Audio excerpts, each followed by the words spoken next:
Olá, pessoas! Espero que estejam todos bem, estejam todos em casa, lavando as mãos e bebendo muita água, né? Enfim, hoje a gente vai falar sobre o processo do cuidado enfermeiro em pacientes com diverticulite. Vamos primeiro vamos relembrar um pouco sobre o sistema digestório, né? O sistema digestório é o sistema responsável por retirar os nutrientes dos alimentos que ingerimos, né? E transformá-los em moléculas menores.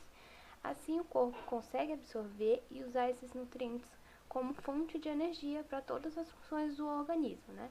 Esse sistema ele é bastante complexo e ele é formado pelos órgãos do trato digestório e pelos órgãos acessórios, como vou mostrar no vídeo a seguir para vocês. Bom, o sistema digestório ele é formado pela boca, pela faringe, pelo esôfago, pelo estômago, o intestino delgado, o intestino grosso, reto e o ânus. O processo da digestão começa pela boca, né, com o alimento sendo triturado e misturado à saliva, que é produzida pelas glândulas salivares. Já transformado em bolo alimentar, o alimento ele passa pela faringe, entra no esôfago, empurrando em movimentos peristálticos em direção ao estômago, né? Os movimentos de contração do estômago ajudam a triturar e tornar o bolo alimentar homogêneo, né? O suco gástrico é misturado ao alimento e desintegra suas fibras. O líquido espesso que se transformou segue para o duodeno, que é a primeira parte do intestino delgado. A vesícula biliar, ela se contrai e injeta a bile, que é produzida pelo fígado. O pâncreas produz um suco que termina o processamento das gorduras, né? E no intestino delgado, o alimento já está fragmentado em compostos químicos e são absorvidos pela parede intestinal e passam pela corrente sanguínea.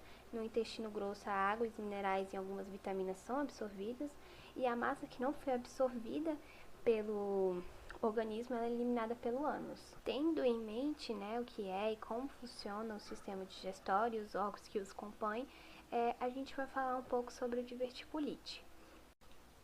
O que é diverticulite, né? Antes de tudo, a gente deve saber a diferença entre diverticulose e diverticulite, né? A diverticulose é a presença de divertículos, que são essas pequenas bolsas protuberantes que desenvolvem no intestino grosso, e a diverticulite é quando você tem uma inflamação e uma infecção local, né? Então, em que a gente consegue perceber as duas coisas, a presença dos divertículos e as complicações que falamos. O entupimento desses divertículos gera tanto infecção como uma outra patologia, que é raro, né? Que é o sangramento. Então, geralmente, quem tem divertículos tem o quê? Uma infecção nessa região, mas pode também ter o sangramento, porque se vai inflamando nessa região, com o tempo a mucosa vai escarificando, né? E rompe um vaso e o paciente acaba tendo sangramentos. Quais os sintomas da diverticulite, né? Então, quando há uma inflamação, os sintomas mais comuns, ele começa com uma dor abdominal, né? Geralmente é localizada do lado esquerdo do abdômen. Pode estar associada a febre, principalmente pode ter uma alternância ou de diarreia ou de constipação. Mas o que leva o paciente ao reconhecimento é que é uma dor geralmente localizada do lado esquerdo, né? E essa dor ela tem de um caráter progressivo, né? A febre, ela é um sinal de complicação. E como detectar o problema? A colonoscopia ela pode identificar a doença, porém ela não é considerada o exame ideal para o diagnóstico. A tomografia computadorizada é a mais indicada porque permite uma visualização melhor das eventuais lesões relacionadas à doença, né? E alguns exames de sangue, de imagem, como o raio-x, né? E ressonância magnética também são caminhos para identificar o problema. Como é o tratamento, né? O tratamento ele varia de acordo com a gravidade de cada paciente. Em casos mais simples mudança no estilo de vida, principalmente na dieta, com a maior ingestão de fibras e líquidos, né? Pode solucionar o problema. Em momentos de crise, os sintomas podem ser aliviados com bolsas de água quente, analgésicos e alimentação líquida.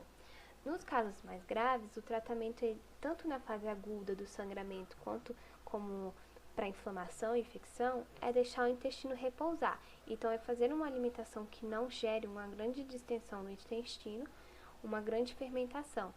Pode ser necessário o uso de antibióticos e às vezes até mesmo tratamento cirúrgico. Nós podemos ver nessa animação que com a dificuldade de evacuação vai gerar uma pressão no intestino, né? E com essa pressão, a mucosa e a submucosa intestinal vai criar bolsinhas, né? Que são conhecidas como divertículos, para que essa pressão diminua. E com isso, né, vai desencadear vários divertículos ao longo do intestino.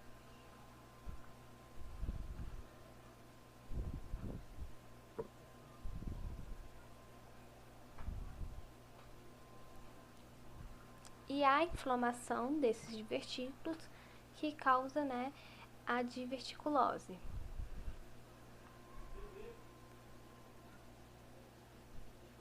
Que os sintomas são dor abdominal, né, febre, constipação ou diarreia e até mesmo falta de apetite. Com o acúmulo desse pus, que a gente chama ele de abscesso, né,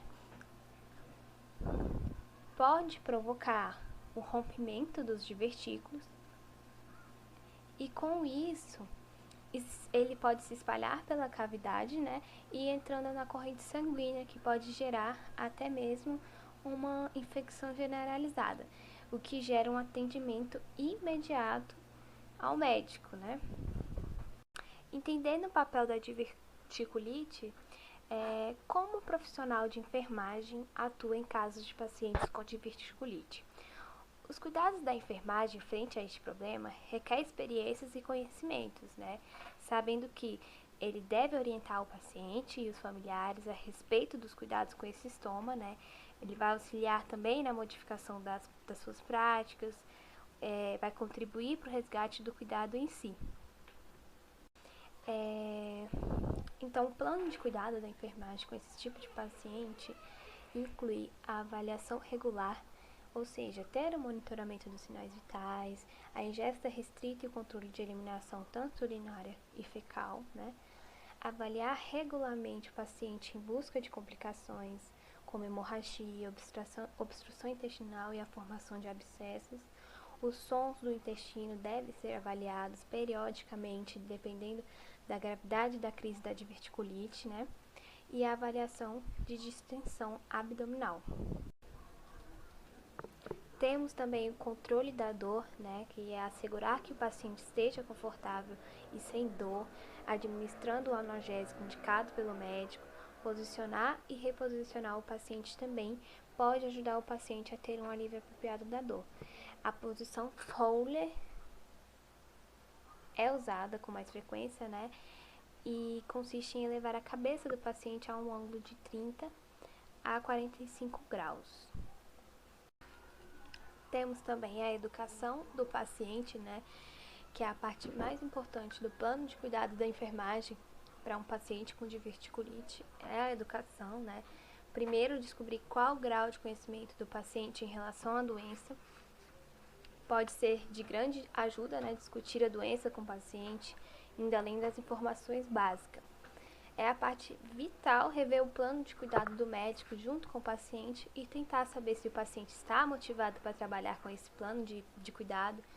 É muito importante para minimizar os riscos de recorrência e complicações diverticulares. E também no exame físico, né, realizamos palpações para identificar a dor, a hipersensibilidade ou massa firme, né, no quadrante inferior esquerdo, a ausculta de sons intestinais, inspecionar as fezes contra a presença de pus, muco ou mesmo até mesmo sangue, né? Registrar a intensidade da dor, duração e localização para determinar quando o processo inflamatório aumenta ou diminui. Monitorar a dor abdominal aumentada e sensibilidade acompanhada por rigidez abdominal, a contagem de leucócitos, temperatura, batimentos cardíacos e pressão arterial. E o mais importante, que é instruir o paciente a ingerir alimentos macios, ricos em fibras, né, para aumentar a massa de fezes e facilitar a peristalse. Instruir o paciente a ingerir 2 litros de líquidos por dia. Encorajar exercícios, pois aumenta o tônus muscular abdominal. Recomendar ao paciente a estabelecer horário tanto para as refeições quanto para a defecação, que é muito importante. Educar quanto ao uso de laxativos e emolientes. Aliviar a dor do paciente administrando analgésicos. E o apoio, né, que é instruir a família dos cuidados domiciliares, como a ingestão de líquidos e de alimentos ricos em fibras, né, além da importância de práticas de saúde. Então é isso, espero que tenham compreendido o que tínhamos para passar da diverticulite em si e os cuidados da enfermagem para pacientes com diverticulite, né? Muito obrigada e bebam água. Os integrantes que ajudaram na realização desse trabalho foi Brenda, Letícia, Natália, Paulo e Silvana.